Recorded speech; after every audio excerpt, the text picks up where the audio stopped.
अरे हिंदू लफ्ज का तो जो कहते हैं ना हिंदुत्ववादी, गीता है, रामायण है, महाभारत है, उनको चैलेंज करो कि तुम इसमें हिंदू शब्द दिखाओ ना, उसमें सिर्फ ब्राह्मण शब्द है। तो ये सभी जो धर्म ग्रंथ है वो तो ब्राह्मण धर्म के ग्रंथ है, हिंदू के नहीं है। हिंदू लफ्ज भी एक फ्रॉड है। हिंदू धर्म का नाम का धर्म नहीं है। सुप्रीम कोर्ट कहता है धर्म नहीं है, सब कहते हैं धर्म नहीं है, तो भी हम कहाँ मानते हैं?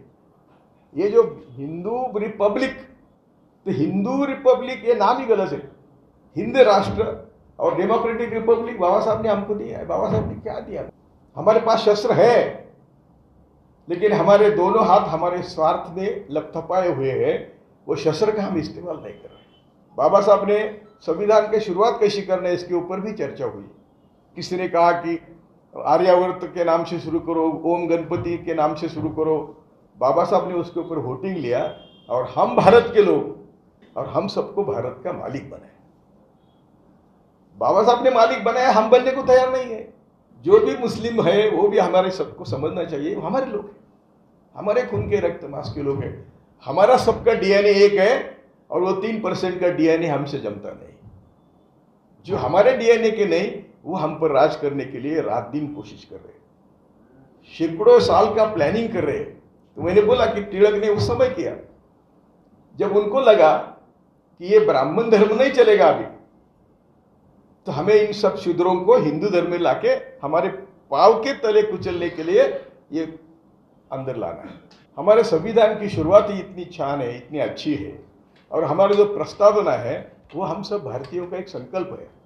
और वो क्या संकल्प है कि हम सब भारतीय ये देश के मालिक हैं और हम हमारा भारत कैसा चाहते हैं, जिसमें समाजवाद हो, धर्मनिरपेक्षता हो, लोकशाही हो।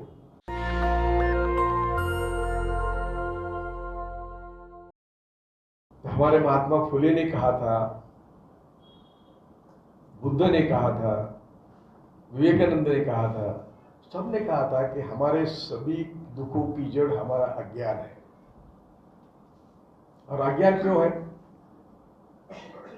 तो कानून से, मनुस्मृति के कानून के तहत हम सबको, ब्राह्मण पुरुष छोड़ के सबको शिक्षा पर पाबंदी थी। और ये पाबंदी किसने उठाई? पहले तो हमारे छत्रपति शिवाजी महाराज ने सबको संपत्ति का राइट दिया, और महात्मा ज्योतिबा फुले, डॉक्टर बाबा साहब अम्बेडकर, छत्रपति शाहू, इधर पेरियार, उधर गुरु सुस्वामी गुरु नहीं दूसरे गुरु नारायण गुरु, ऐसे रिफॉर्मिस्ट थे जिन्होंने काम किया। इसलिए हम पढ़े लिखे हैं। हमें उन्होंने आंदोलन किया कि सबको शिक्षा मिलनी चाहिए। जो इन्होंने सीएम होते हुए भी कुछ कानून बनाए थे जो टिके नहीं, यहाँ सभी जगह ये वही चलता है। लेकिन शिक्षा का जो हम पढ़े लिखे कहते हैं, आप आत्मपरीक्षण करिए कि क्या हम स्वतंत्र विचार के बने हैं? जब तक हम हमारे पैरों पर खड़े होकर स्वतंत्र विचार नहीं करेंगे तो हमारी शिक्षा कुछ काम ही है। ये बोलेगा वो बोलेगा। इसलिए विवेकानंद ने कहा था, बाबा साहब ने कहा था कि हमारे बाप ने भी बोला तो उसकी जांच करके स्वीकार करना चाहिए। हम क्या कहते हैं? कोई कहता है स्वर्ग है, कोई कहता है नरक है, कोई कहता है आप ये जाति के, कोई कहता है ये जाति के। यदि हम पढ़े लिखे हैं तो मानवता एक ही धर्म है और मानव एक ही जात है। स्त्री पुरुष भेद इतना ही है, बाकी कुछ नहीं। लेकिन हम किस माहौल में फंस गए हैं? अरे हिंदू लफ्ज का तो जो कहते हैं ना हिंदुत्ववादी, गीता है, रामायण है, महाभारत है, उनको चैलेंज करो कि तुम इसमें हिंदू शब्द दिखाओ ना, उसमें सिर्फ ब्राह्मण शब्द है। तो ये सभी जो धर्म ग्रंथ है वो तो ब्राह्मण धर्म के ग्रंथ है, हिंदू के नहीं है। हिंदू लफ्ज कब आया भारत में? हिंदू लफ्ज भारत में 1030 साल में जब मोहम्मद गजनी आया, उसके साथ एक उनका इतिहासकार था, उसका नाम है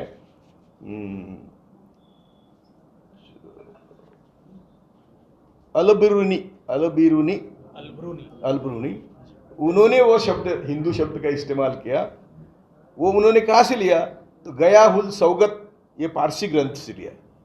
और उसका अर्थ क्या होता है? काला, चोर, बदमाश, काफिर, असभ्य, गुलाम। तो 1875 तक, 75 तक, ये जो दयानंद सरस्वती थे गुजरात के बड़े ब्राह्मण, उनका एक सत्यार्थ प्रकाश नामा का ग्रंथ है, नाम का ग्रंथ है। उन्होंने बोला था सब ब्राह्मणों को, अरे तुम ब्राह्मण धर्म मत छोड़ो, तुम हिंदू धर्म क्यों ले रहे हो? हिंदू हिंदू हमारा, ये तो हमें ये गाली है। और इसलिए वो, इसका जो संदर्भ है वो सत्यार्थ प्रकाश में है।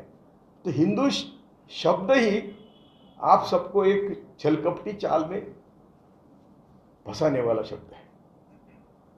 ब्राह्मणों ने हिंदू का कब पुरस्कार किया? 1904 में लोकमान्य तिलक ने अपने केसरी में लिखा था। मैं तो कहता हूं, यहाँ कोई बीजेपी के आरएसएस के लोग हो तो मैं उनका बड़ा आभारी होऊंगा कि सुनो जरा, ये हमें कैसे गुमराह कर रहे हैं। जो आरएसएस के फॉलोअर है, बीजेपी के फॉलोअर, ये सबको ये लागू है कि तिलक ने 1904 में पहली बार अपने केसरी में अग्रलेख लिखा था कि ये यहाँ दोन राष्ट्र है, और हिंदू राष्ट्र की मांग उन्होंने 1904 में करी। लेकिन उनको सबको मालूम हुआ महात्मा गांधी आने के बाद कि स्वातंत्र्य तो मिलने वाला है, आज नहीं तो 50 साल के बाद मिलेगा। उसकी तैयारी उन्होंने 100 साल पहले शुरू करी कि यस, हमें स्वातंत्र्य मिलने वाला है, लेकिन फ्रेंचाइज वोटिंग में हम कहाँ रहेंगे, हम तो 3% है। तो इसलिए उन्होंने ये जो क्षत्रिय, वैश्य, इनको अलग रख के जो शूद्र है उनको हिंदू धर्म का नाम दिया। और उनको शामिल करने के लिए गणपति, बाकी हाथखंडे, गणपति का भी नहीं था, महाराष्ट्र में भी नहीं था। अभी आपके यहाँ भी बहुत जोरात चलता है गणपति। क्यों चलता है? तो टिळक ने जैसे महात्मा ज्योतिबा फुले ने शिव जयंती शुरू करी थी, उसको काउंटर करने के लिए टिळक ने गणपति शुरू किया। और कहते हैं कि टिळक ने शिव जयंती शुरू करी। गलत इतिहास है। शिव जयंती महात्मा ज्योतिबा फुले ने शुरू करी थी। तो मतलब क्या है? तो हिंदू लफ्ज भी एक फ्रॉड है। हिंदू धर्म का नाम का धर्म नहीं है। सुप्रीम कोर्ट कहता है धर्म नहीं है, सब कहते हैं धर्म नहीं है, तो भी हम कहाँ मानते हैं? ये जो हिंदू रिपब्लिक, ये जैसे आपने उन्होंने कहा नदी के दो किनारे है। रिपब्लिक का अर्थ होता है जहां वंशम परंपरा नहीं, जातीयता नहीं, उच्च नीचता नहीं, वो रिपब्लिक है। हिंदू में ये है क्या? तो हिंदू रिपब्लिक ये नाम ही गलत है। हिंद राष्ट्र और डेमोक्रेटिक रिपब्लिक बाबा साहब ने हमको दिया है। बाबा साहब ने क्या दिया? नहीं, हमारे पास शस्त्र है, लेकिन हमारे दोनों हाथ हमारे स्वार्थ में लपथपाए हुए हैं। वो शस्त्र का हम इस्तेमाल नहीं कर रहे। बाबा साहब ने संविधान की शुरुआत कैसी करना है, इसके ऊपर भी चर्चा हुई। और वो किसी ने कहा कि आर्यावर्त के नाम से शुरू करो, ओम गणपति के नाम से शुरू करो। बाबा साहब ने उसके ऊपर वोटिंग लिया और हम भारत के लोग इससे हमें संविधान की शुरुआत करी और हम सबको भारत का मालिक बनाए। बाबा साहब ने मालिक बनाया, हम बनने को तैयार नहीं है, क्योंकि अभी कहा कि हम बिखरे हुए हैं। यदि दलित, मुस्लिम, आदिवासी जो सबसे वंचित है, जिनको सबको मारा जाता है, यदि वो सब मिलके एक साथ आएंगे, अभी पसमानदा की बात की उन्होंने, तो 82% जो मुस्लिम में पसमानदा है, तो दिक्कत क्या है? और वो पसमानदा का नाम लेने में कुछ किसी का लांगुल चालू होता नहीं। ये हमारे ही देश के गरीब लोग हैं। जो भी मुस्लिम है वो भी हमारे सबको समझना चाहिए, वो हमारे लोग हैं, हमारे खून के रक्त मांस के लोग हैं। हमारा सबका डीएनए एक है और वो 3% का डीएनए हमसे जमता नहीं। जो हमारे डीएनए के नहीं, वो हम पर राज करने के लिए रात दिन कोशिश कर रहे हैं, सैकड़ों साल का प्लानिंग कर रहे हैं। तो मैंने बोला कि तिलक ने उस समय किया जब उनको लगा कि ये ब्राह्मण धर्म नहीं चलेगा अभी, तो हमें इन सब शूद्रों को हिंदू धर्म में लाके हमारे पांव के तले कुचलने के लिए ये अंदर लाना है, इसलिए वो अंदर लाए गए। और इसी के नाम पे आज ये हो गया। सभी ब्राह्मण की मीटिंग हो गई बात पुणे में टिळक के घर। अरे बाबा, ये तो स्वतंत्रता आंदोलन तो आगे बढ़ रहा है और स्वतंत्रता मिलने के बाद हम कहाँ रहेंगे। इसलिए उन्होंने वो आरएसएस की स्थापना करी। हिंदू राष्ट्र की भाषा टिळक ने पहले करी, 1923 में सावरकर ने करी। जिन्ना का कोई संबंध नहीं इसमें जिन्ना बाद में आए तो, और 1939 में फिर करी सावरकर ने, और 1940 में जिन्ना ने करी है। क्योंकि जिन्ना बैरिस्टर होके जब आए तो बंबई बार में, यानी वकीलों के हाईकोर्ट के बार में, उनको बैठने के लिए चेयर नहीं मिलती थी। तो वो बोले कि चलो मेरे जैसे, मैं बैरिस्टर आदमी हूं, मेरे ये हाल कर रहे लोग, तो हमें तो कुछ सोचना पड़ेगा। वो भी हमेशा जिन्ना भी हिंदू राष्ट्र के पाकिस्तान के खिलाफ थे, सेपरेट के। तो इसीलिए हम लोगों को हमेशा गुमराह किया जाता है। हमारे संविधान की शुरुआत ही इतनी छान है, इतनी अच्छी है, और हमारा जो प्रस्तावना है वो हम सब भारतीयों का एक संकल्प है।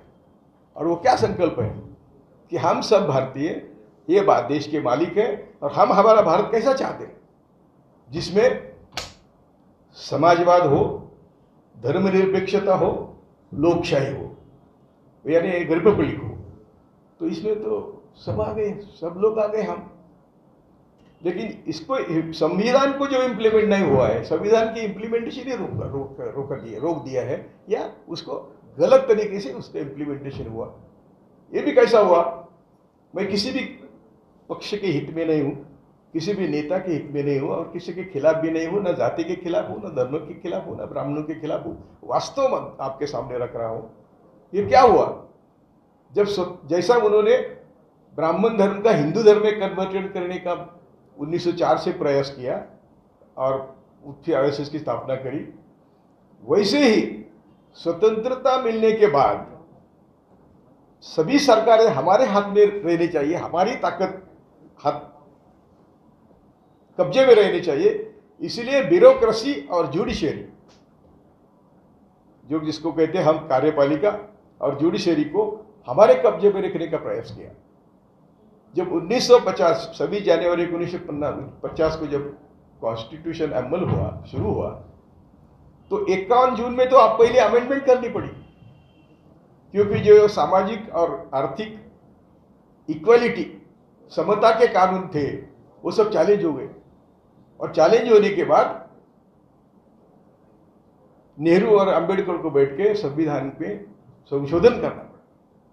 और वो संशोधन क्या था कि जो भी हम सामाजिक और आर्थिक इक्वालिटी के कानून बनाएंगे वो शेड्यूल 9 में जाएंगे, और शेड्यूल 9 में कोर्ट को अधिकार नहीं होगा।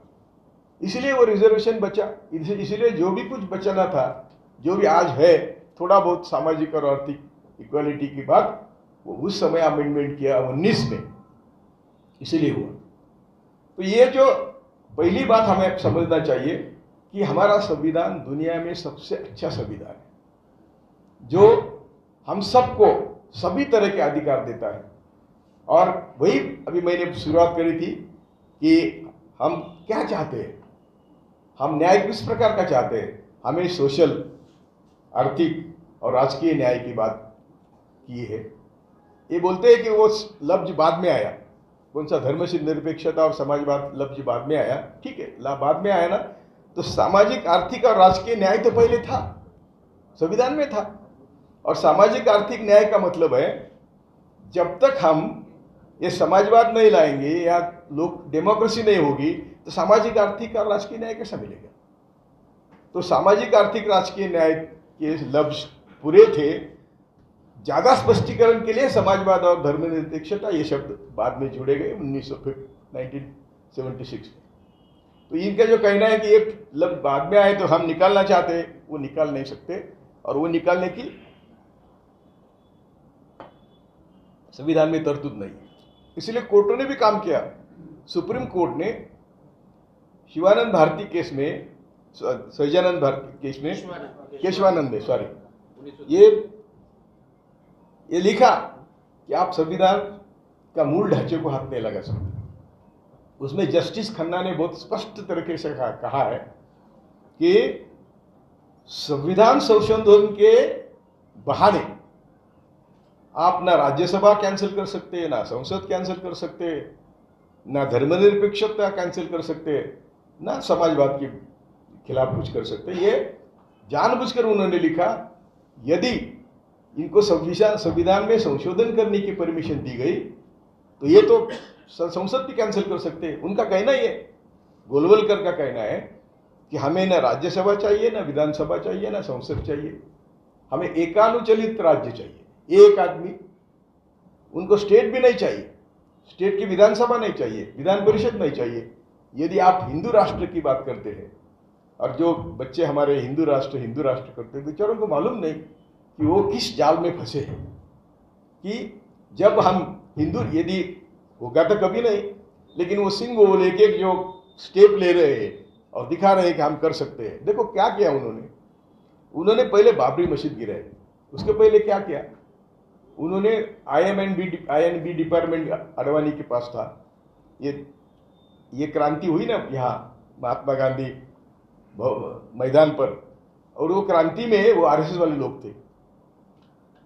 उन्होंने जब मिनिस्ट्री आई तो 3 डिपार्टमेंट लिए। पहला डिपार्टमेंट था INB यानी रेडियो टीवी, ये सब अडवाणी के पास था। उन्होंने ऐसे लोग भरे कि उसके माध्यम से बाद में रामायण महाभारत दिखाने शुरू हुआ। और सरकार किसकी भी हो, जो मैंने बोला कि इनका 50 साल पहले प्लानिंग था कि कांग्रेस सत्ता में आएगी, लेकिन कांग्रेस पर कब्जा हमें करना है, जुडिशरी के माध्यम से करना है, कार्यपालिका के माध्यम से करना है। ये 40 का गोलवलकर का प्लानिंग है, ये सब लिखित है। तो ये कांग्रेस सत्ता पर आई, लेकिन कांग्रेस में छिपे RSS वाले थे। वैसे ही पदाधिकारी, ये जो न्याय संस्था है, कार्यपालिका है, उसमें भी सब RSS के लोग थे। और उनके कारण कांग्रेस में क्या चल रहा है, देखो अभी एक उदाहरण देता हूं कि इंदिरा गांधी को कहा कि सुवर्ण मंदिर में बहुत बड़ा शस्त्र साठा है, बहुत बड़ा शस्त्र साठा है, और वो यदि हम उसको उद्ध्वस्त नहीं करेंगे तो ये खलिस्तान की मांग करेंगे। तो इंफॉर्मेशन तो अधिकारी ने दिए, मिलिट्री ने दिए, कौन है इंफॉर्मेशन देने वाले? IB डिपार्टमेंट, INB एक वो रेडियो टीवी, पर दूसरा एक IB डिपार्टमेंट है। वो IB डिपार्टमेंट तो हम कहते हैं वो RSS की शाखा है। मुझे वो घर भी नहीं जाने देंगे, इतनी उनकी ताकत है कि मार देंगे। तो भी मैं बोलता हूँ कि INB हमेशा RSS का काम करती रही। तो इंदिरा गांधी को जो सलाह दी गई कि वहाँ सुवर्ण मंदिर में शस्त्रास्त्र साठा है, जैसे कि वो मारा गया कुवैत का, क्या नाम उसका, वो भी वहाँ भी ऐसा हुआ कि बहुत उसके पास शस्त्रास्त्र साठा है, कुछ नहीं था उसके पास। तो यहाँ हमला हो गया सुवर्ण मंदिर पर। मैडम गई बाद में देखने को कुछ नहीं था वहाँ, तो उनको मालूम हुआ कि धोखा हुआ।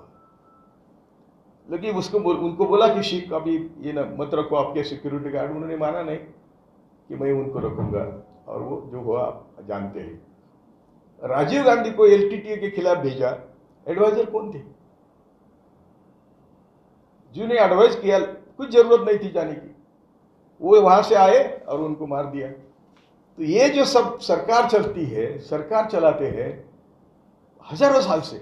मैंने बोला कि मुस्लिम आए तो क्यों आए? इन्होंने न्योता दिया बुद्ध धर्मियों को खत्म करने के लिए। तब हिंदू धर्म का नाम ही नहीं था, सिर्फ ब्राह्मण धर्म था। उन्होंने न्योता दिया और बुद्ध धर्मियों को खत्म करने का काम किया। जो भी देश में जब भी अच्छा हुआ, मौर्य काल है ना, मौर्य काल तो आपका है, 250 साल मौर्य काल यहां था। सम्राट अशोक की एक वाइफ ब्राह्मण थी, और ये मौर्य काल को, जब मौर्य काल था तो ये छिपे हुए थे। जब मौर्य काल को खत्म करने की बात आई तो बरोबर पुष्यमित्र शुंग के हाथ से बृहद्रथ का खून किया और मौर्य काल को खत्म किया। जब भी देश में अच्छा था, मौर्य काल का जो फॉरेनर ने लिखा इतिहास है, वो बोलते हैं कि हम कल्पना भी नहीं कर सकते कि ऐसा भारत में एक राष्ट्र था जिसमें सब सुखी थे। विशेषतः ये बहुजन वगैरह जो ये डिवीजन है, ये तब नहीं था, ये सब 11वीं सदी के बाद आया है। तो हम सब ने ये सोचना चाहिए कि हमारे सही दुश्मन कौन है और ये हमें सुखी क्यों नहीं चाहते हैं। वो चाहते हैं कि हम देश के मालिक हैं और आप सब 2 जून के अधिकारी, रोटी के अधिकारी है। लिखित है, आरएसएस की ये आइडियोलॉजी लिखित है। अभी एक किताब हमने लाई है डिस्ट्रीब्यूशन करने के लिए, लेकिन वो अभी करेंगे तो आप लोग डिस्टर्ब हो जाएंगे, इसलिए रखा है कि ये क्यों हो रहा है सब। तो इनकी ये वो रात दिन काम करते हैं, वो 100 साल प्लानिंग करते हैं और हम रोते बैठते हैं। हमारी ताकत है, हम सब साथ आएंगे तो हमें ये हरा भी नहीं सकते और ये यहाँ जिंदा भी नहीं रह सकते। लेकिन उन्होंने ऐसी व्यवस्था करी है कि हम आपस में लड़ रहे हैं। अभी बाबरी मस्जिद के ऊपर डोम पर जाके बाबरी मस्जिद गिराने वाले कौन थे? हमारे बच्चे थे। दंगे में भाग लेने वाले कौन है? हमारे बच्चे हैं। बॉम्ब स्फोट करे हमारे महाराष्ट्र में और देश भर में उन्होंने 18 बॉम्ब स्फोट करे। एक प्रामाणिक ब्राह्मण अधिकारी था, उसने इन्वेस्टिगेशन नहीं किया होता तो सभी मुस्लिम बच्चे अंदर थे। बॉम्ब स्फोट सब ब्राह्मणों ने किए, यानी आरएसएस के पदाधिकारियों ने किए। जिला पदाधिकारी, कार्यवाह, उप सहकार्यवाह, ऐसे लोगों ने बॉम्ब स्फोट करे, प्लानिंग किया। प्लानिंग में तो वो आशिमानंद कहता है कि हम ये सब भागवत के गाइडेंस पर किए। नेशनल दस्तक की आपसे गुजारिश है कि अगर इसको बचाना चाहते हैं तो नेशनल दस्तक को सब्सक्राइब करने के लिए रेड कलर के सब्सक्राइब बटन को दबाएं, फिर बेल आइकन की घंटी दबाएं। नेशनल दस्तक को बचाने के लिए बहुत जरूरी है कि हर खबर को शेयर करें, लाइक करें, कमेंट जरूर करें।